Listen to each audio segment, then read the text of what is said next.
நமக்கு பின்னாடி பேசுறதை பத்திலாம் நம்ம கவலைப்படவே கூடாதுங்க. அவங்கள விட நம்ம 2 அடி முன்னாடி இருக்கோன்றதை நினைச்சு பெரும் போட்டுக்கிட்டு போயிட்டே இருக்க வேண்டியதுதான். என்னுடைய பிகினிங் ஸ்டேஜ். வணக்கம் நண்பா, வெல்கம் டு ஆர்கேஎம் சேனல். இந்த வாரம் விக்ரம் ஸ்ரீதரன் இயக்கத்தில் வெளிவந்த பெர்த்மார்க் படத்தோட திரையம்சம் தான் இந்த வீடியோவில் பார்க்க போகிறோம். இந்த படத்தில் யார் யாரெல்லாம் நடிச்சிருக்கான்னு பார்த்தீங்கன்னா ஷபிக் கர்லா, மிரன்னா, உங்கள் 2 பேருடைய நடிப்பில் தான் வந்திருக்கு இந்த படம். பெர்த்மார்க்ன்ற போல ஒரு குழந்தையும் ஒரு கர்ப்பிணி பெண்ணும் சம்பந்தமான ஒரு கதையாக இருக்கும்னு எதிர்பார்த்து தான் இந்த படத்தை நான் அப்போ பார்த்தேன்.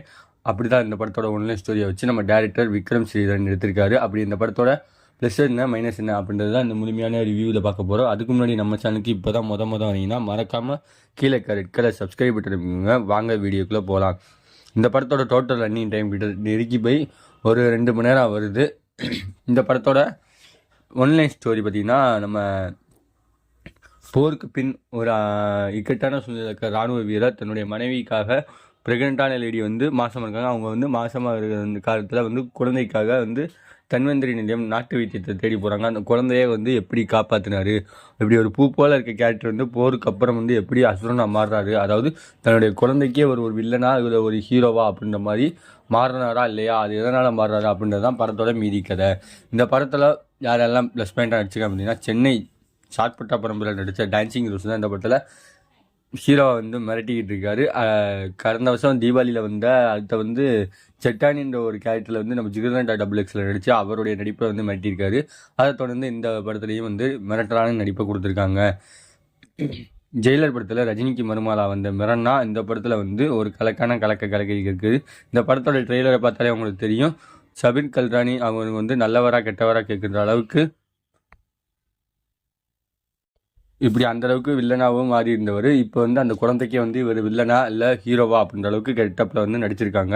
அப்படி இந்த படத்தில் என்னென்னலாம் ப்ளஸ் பாயிண்ட்னு பார்த்தீங்கன்னா, பெர்த்மார்க்கோட கதை. கார்கில் போருக்கு அப்புறம் சில பேர் போஸ்ட் வாரில் பாதிக்கப்பட்டவங்க மனித லெவலில் என்ன அவங்களுக்கு ஃபிசிக்கலாக இல்லாமல் மென்டலாக என்ன பிரச்சனையில் இருப்பாங்க அப்படின்றத ஒரு இராணுவ வீரராக படத்தில் நம்ம ஷபிக் கர்லா அவர் அவருடைய நடிப்புலையும் யதார்த்தமான நடிப்புலையும் காட்டியிருக்காங்க.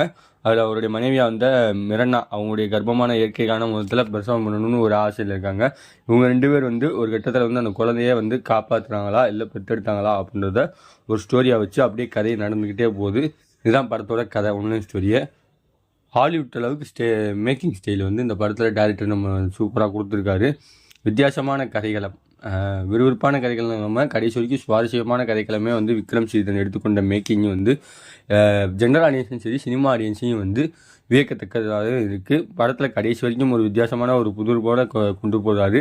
மெனக்கெட்டுக்கு செஞ்சுருக்கனால அது ஸ்க்ரீன் பிளேயே நம்மளுக்கு நல்லாவே தெரியுது. ஒரு வித்தியாசமான கதைக்களம், ஒரு புதிய மேக்கிங் ஸ்டைல், ஹாலிவுட் நிகரான ஒரு மேக்கிங் ஸ்டைல் கொண்டு வரணும் அப்படின்னு சொல்லி கொண்டு வந்திருக்காங்க. சில இடத்துல ரசிகர்களை கவர்ந்துச்சு, சில இடத்துல ரசிகர்களை குழப்பத்தை ஏற்படுத்துகிற அளவுக்கு சில கதைகள் காட்சிகளும் திரைக்கதையும் காட்சிகளும் அமைஞ்சிருக்கு.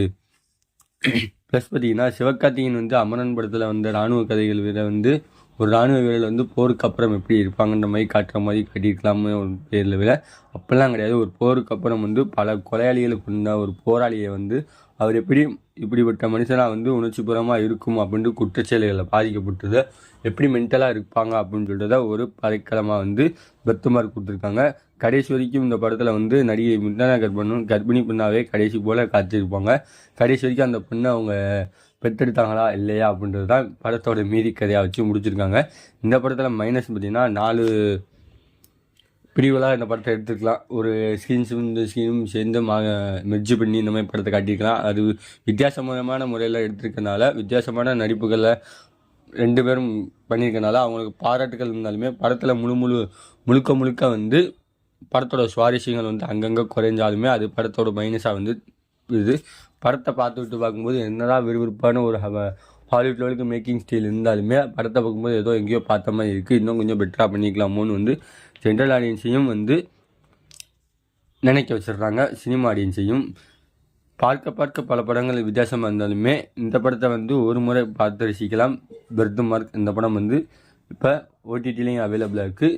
இந்த படத்துக்கு ரிவ்யூ பார்த்தீங்கன்னா ஆர்கேஎம் சேனலில் 5க்கு 2.75 தருவேன். இந்த ரிவ்யூ பிடிச்சிருந்தா உங்கள் ஃப்ரெண்ட்ஸ் எல்லாருக்கும் ஷேர் பண்ணுங்கள். அடுத்த ஒரு மூவி ரிவ்யூவில் சந்திக்கிற வரை உங்கள் விடைபெறுதோ உங்கள் ஆர்கேஎம். By Vilas.